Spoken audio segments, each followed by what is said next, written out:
Even with Chris Metzen, we talk about sometimes he's like, man, I wish we hadn't called it Warcraft. It sounds kind of intimidating. This kingdom shall fall. This was not our destiny. Times change. Yes! Woo! Thrall, the blood haze has lifted. The demon's fire has burnt out in my veins.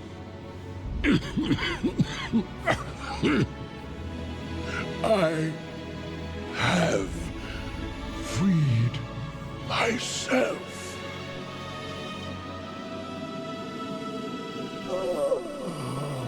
No, old friend. You freed us all. It was about coming together as a family. As before, it seeks to annihilate everything that we hold dear. I go to face it, knowing I may not return. Pride in our legends foments stromic superiority, and reasons to strike at our neighbors. We will never be slaves!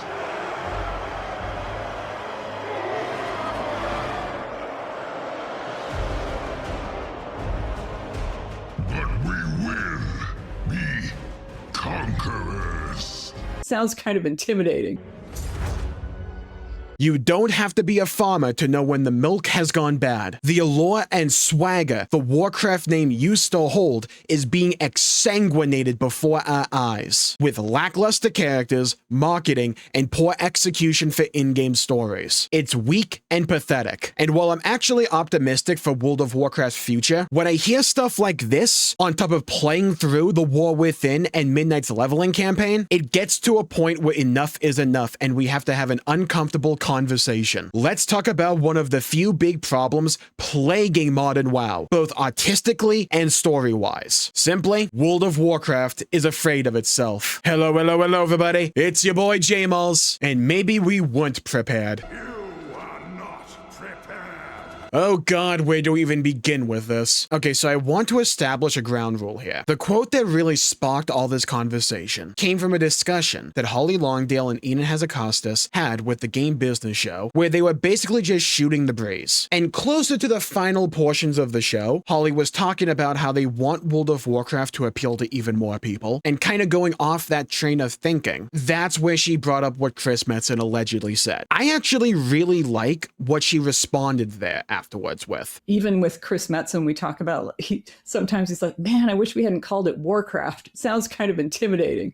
Like, nobody really thinks that about Warhammer. It's an understood name, essentially. And I entirely agree with her there. I think the reason we're seeing so much disagreement with the current direction for World of Warcraft is not even necessarily that quote itself. It's what it represents. I think for a lot of us that are still playing World of Warcraft, or at least are keeping up with the news for World of Warcraft, somewhere deep within, at some point in your life, and it could still be today, because for me it is today, you loved World of Warcraft. You cared about the world, maybe you cared about the characters, but you definitely cared about the world. It was cool, it was raw, it was exciting, and those are simply words that I wouldn't really use to describe modern World of Warcraft. Besides, on patch day, it would absolutely be considered raw, because that needs to be more in the oven and get cooked a bit more. Oh my god, dude, the disconnects and Undermine are crazy. And while some of the side quests in the game can still be really dang good in my opinion, it's not nearly enough. I thought the War Within's narrative overall was pretty good. It was fine. It had some decent moments in there. It's a heck of a lot better than Shadowlands and Dragonflight, even though that's not saying much. But it lacked those big cool moments and characters that people fell in love with all those years ago. And I don't think it did a good enough job introducing new things and concepts, besides like maybe the Arathi, where you go, oh heck yeah man, that is awesome, I want more of this. They just fail doing that. And I was able to put that aside because I'm like, okay, originally supposedly this expansion was supposed to be a standalone story, then they brought back in Chris Metzen, then they did the World Soul Saga where they turned it into a trilogy. Chris Metzen said in an interview a while back, hey, paraphrasing here, but you're not going to essentially feel a lot of those changes until the latter portions of the War Within. And that just never really came about. And then we get to Midnight and you can play through the story on the Midnight Beta, at least the leveling campaign, and it's more of the same. I'd argue slightly better than the War Within, but not the leaps and bounds people were hoping for when you bring someone like Chris Metzen back in, who used to be the face of this IP, who used to be the face of Warcraft and all the cool stuff and the hype Warcraft used to instill in the player base and its fan base. I think the Midnight proper cinematic is okay at best, probably the best one we've had in years.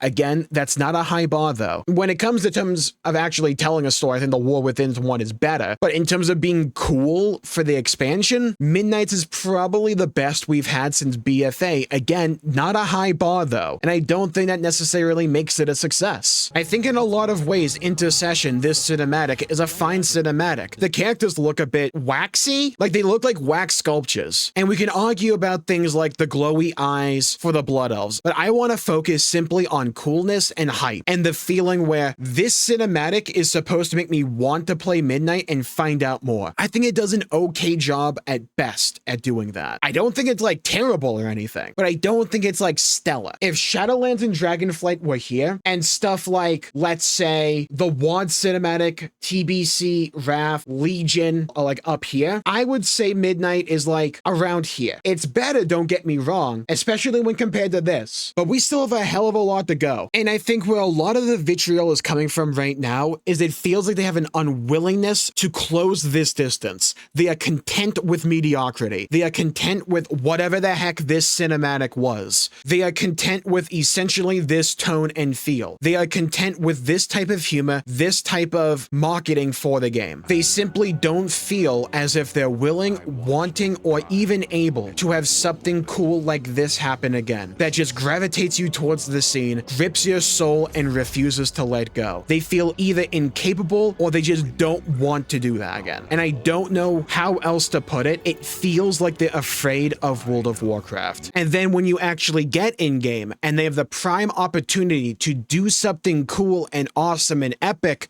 they give you something like this, and it's anything but. And it takes you out of the situation and makes you look at what's going on here, and you just cringe audibly. You go, why am I devoting so much time and effort into trying to care about this world and these characters when it's clear they don't necessarily want this to be cool? What even is this? What is this animation style? It's like that shield bash was okay, but then you have the story here, and it's just so cowardly and lame and limp, and it's afraid of all the cool elements that used to make World of Warcraft and Warcraft feel like World of Warcraft and Warcraft. It's far more focused on the appearance of the theme and the message instead of the substance and the execution of it. Ignore the other me in the corner here. But then you get new story like in Midnight with the Haranir, and sure, the Zone Harandar looks absolutely gorgeous. The story of the Haranir feels so alien and out of place within the context of World of Warcraft. And when you start to dig into the actual narrative and what's going on with this story, it's so out of place and it just doesn't make sense. They have main character syndrome, but they were introduced in the War Within. It's like, I don't even necessarily mind them aesthetically or anything like that. I think they can work. It's just they're being implemented poorly because they feel like the modern writers have a story that they want to tell, and they're willing to twist and change the existing story and world in order to fit their new story that they want to tell, instead of making that new story fit into what is already there. And then you have portions of the story where it just feels like them revisiting something from the past simply to inject whatever their new thing is into that story to make it sound as if it's always been there, when anyone with eyeballs and a working brain can understand that is clearly not the case. It just makes it come off like them revisiting a scene that is known to be one of the hypest and coolest bits a paladin has ever had in the Warcraft story, simply to turn it into a morally gray thing yet again, with this whole light blindness situation they're introducing and injecting into the Warcraft storyline. And I want to be clear here, this is not a new thing. This is not a recent thing. These writing issues have been there for years and years. Just because they've been there for a while, that doesn't make them better. That doesn't make them good. They're writing issues nonetheless, because it makes the story, makes the world, makes the characters less likable, enjoyable, relatable, And this is simply one of many examples. The worst bit, it's not even a good story. It's not compelling, it's not engaging. I don't care about Turalyon, I definitely don't care about Eretor, and Illyria is just an idiot. They're so afraid of making these characters cool and likable because they're cool, they try to write them to be emotionally compromised, and it just makes them feel foolish, stupid, and not compelling. Because one of the biggest problems they have writing-wise is they believe the insertion of emotions into the story inherently makes that a good storyline. And it doesn't. Just because a character is emotional or they say they are feeling some kind of emotion at that point in time, that doesn't make them a good character. It doesn't make them relatable. It doesn't make them compelling. During a story that sees the forces of the void invading the Sunwell to claim its powers to overtake all of Azeroth, we spend an entire chapter of that story just following Eretor around because he's like having second doubts about being a paladin and what it means to be a paladin. Bro, time and a place for everything, now ain't it? But again, we revisit what I just talked about. They believe a story that is dealing with someone being emotional makes it compelling, and this is a core foundational writing issue. It doesn't make it cool, it doesn't make Eretor likable, it makes it feel forced and stupid. And here's the funny thing, I actually didn't mind Eretor as a character in the 11.2.7 storyline, because the timing of it was far better than in Midnight with him. What was going on, how he was reacting to certain situations, it felt far more natural compared to what's happening in Midnight itself. They can be so weirdly inconsistent when it comes to elements like this. In 11.2.7, we had largely dealt with the story of the War Within. Verisa was having these visions of what was going to happen in Midnight, and while yeah, I feel like Eretor's reliance and like we need the Windrunners to protect Silvermoon was a bit stupid, at that point in time it was like, yeah, okay, I mean, why not, sure. And the context behind how Eretor responded to each of the Windrunner sisters during that storyline felt far more natural because his naivete and his worldview was contextualized by how the other Windrunner sisters reacted to it. But when you have something like Midnight and they're clearly foreshadowing the light blindness storyline with Turalyon and how eventually he's going to be overtaken by it yet again, and trying to retroactively paint that old scene not as a tale of heroism for one of the most famous human paladins of all time, where like maybe he goes a little bit too far, now it's a grim tiding of things to come. It's lame. It's out of place. The story of Warcraft is afraid of its own legacy. It's afraid of the old tones, how the story used to be written, which, funnily enough, wasn't even that amazing in-game, but it had moments that punctuated everything that made it memorable and iconic. And it's those moments that are just completely lacking. I think World of Warcraft has genuinely gotten better at telling a storyline in-game. It has, but it doesn't get the important stuff, the very important stuff right, and that's the crippling flaw. It's simply not cool, and it's simply not good enough, because they're afraid of these tales of heroism. They're afraid of having a message that may be a bit too aggressive, and I think this tweet does a great job of summarizing it. Is this why we didn't kill Gallywix? Remember, the machine fell on top of Gallywix, we never killed him, or that fascist Scarlet in Arathi. This bit, by the way, where Daneth Trollbane saves her life for some reason, devs exhaustion and American political landscape leading to an aversion to writing conflict and fantasy's brand of justice achieved by violence for good is tiresome for the toothless effect it does to writing. Exactly. They are afraid the takeaways from these stories might be viewed negatively on Twitter or Reddit. It might be too aggressive, where it's like, oh, in the real world we wouldn't do this, and it's not the real world, it's the World of Warcraft. The term accessibility has been warped beyond recognition. What used to be for actual disabilities has been mangled into softening every edge and watering everything down so it's made for everyone, so as nobody is intimidated or icked out for a story that feels so woefully sanitized. And circling back to what I talked about before, World of Warcraft is afraid of its own history. I think the irony here is that Warcraft sounding intimidating is exactly what makes it approachable, because it's cool. cool. The faction war, the struggle, the fight, the darkness, that's what I love about WoW. I support the widening of its appeal, but would love to see some grit and nostalgia back. That's basically my takeaway as well. I don't even necessarily mind having cinematics like this. I think they're cringe. I think this type of character, like essentially Tracer from Overwatch placed into World of Warcraft, is kind of stupid, but so long as you balance having stuff like this with the tone and feel of like the World of Draenor cinematic, I don't mind having both of them. But you don't have both of them. You have the housing cinematic, and when you try to do something cool, you're too hesitant to go all the way like you used to, because you don't want to come off as too aggressive. You don't want to come off as something where it doesn't apply one for one with the real world. You are afraid of your own legacy, and the quality of the product suffers because of it.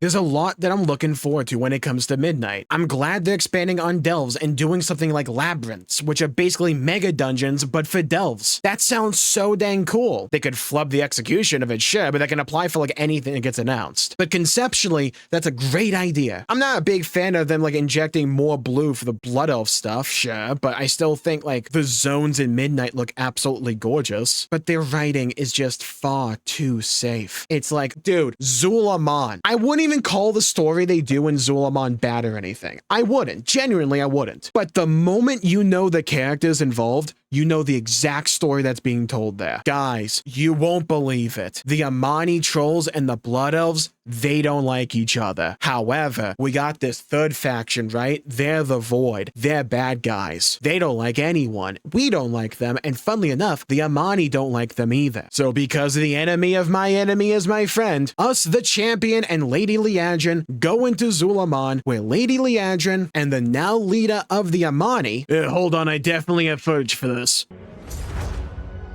Zul'Jara. Lady Liadrin and Zul'Jara, they're not the best of friends. In fact, they're kind of frenemies. They'll work together, but they won't like it. But wouldn't you know it, they might have a bit more in common than they actually believed at the start. And over the course of the story, they get to talking, and by the end, guess what? They share their feelings, because that makes the story compelling. And by the end, there may not be peace between the Amani and the Blood Elves, but we have a new friendship, people. I mean, come on. Really? It's just so bland, man. And you won't believe what the story of the Haranir is. Besides being forcibly injected in a story where they kind of don't belong. But there are people who secluded themselves away and were isolationists for so long. But one member of the group wants to see the great world out there. There's a lot to explore, a lot to journey through. So they, egads, leave their people to journey the world. And then when they come back, oh no, can't be having that. You went against our customs. But don't worry, guys. If we just prove ourselves,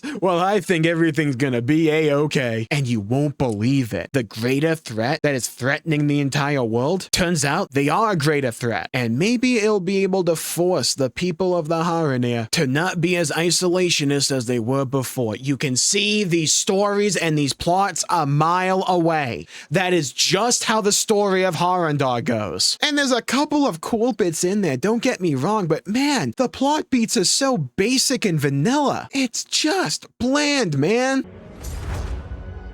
The point of today's video wasn't just whether or not Chris Metzen really meant that, or if it was said in jest, or maybe taken out of context. The point is the underlying feeling that line of thinking comes from, and the desire for where this story goes from here that many people, myself included, have for World of Warcraft, because I still love the game, and I think they're doing quite a bit right. Not everything, Lord knows not everything, but this is a massive crutch, a massive issue for a lot of people. Because for an MMORPG, you need to care about the world. You need to care about the vibe. You need to care about the characters. That requires good writing. World of Warcraft hasn't really had that much lately. We've had sparks of decency, but for the main plot, Blizzard needs to learn how to be cool again. Here's where you come in. Leave a comment down below with how you think World of Warcraft could become cool again. What would you like to see most for the story going forward? I'd love to hear thoughts, hear your opinions, and hear your perspectives. While you're down there, please leave a like and subscribe. It really helps the channel out and helps support future content, and I greatly appreciate it. And I know I was rather negative in this video, and I'm going to be very negative in a future video where we cover one of the other main crippling flaws for World of Warcraft writing, but I think there is plenty to look forward to when it comes to Midnight. Want to find out what all that is? you should check out this video right here for more. Thank you all for tuning in. Stay safe. Have a great day. And I'll see you all next time. Bye-bye, everybody. Until we meet again.